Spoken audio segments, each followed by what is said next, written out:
Do you have the menu with you? It's on the table next to your bed. Did you see it?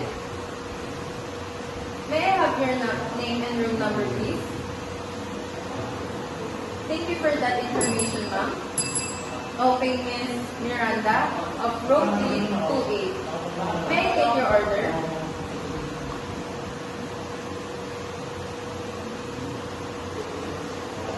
Okay, ma'am. Would you like to try our bread and rice meal?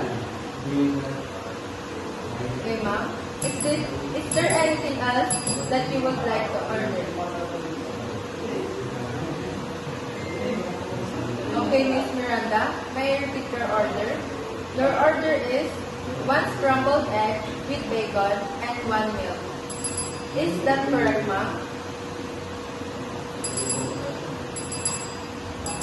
Your order will be delivered within 15 to 20 minutes. Would you like to deliver it right away or a specific time? The total amount of your bill is 500 pesos. Are you paying cash or charge into your room? Is there anything else that I can help you with? Okay, ma'am. Thank you for calling room service. Have a nice day.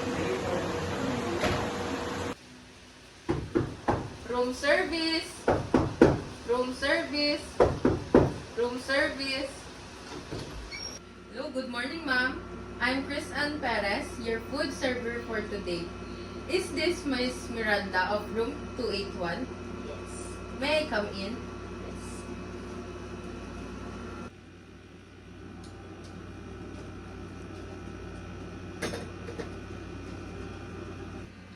Excuse me, ma'am. Do you want me to set your table or just leave it to the tray?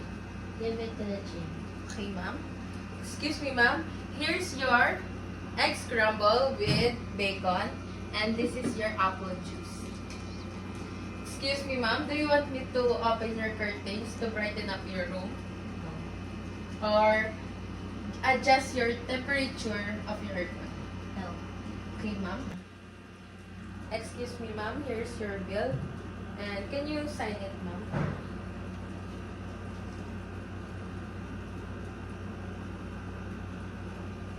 Thank you, ma'am. I'll be back to pick up your soiled dishes or just leave it to outside your room. Thank you, ma'am. Have a nice day.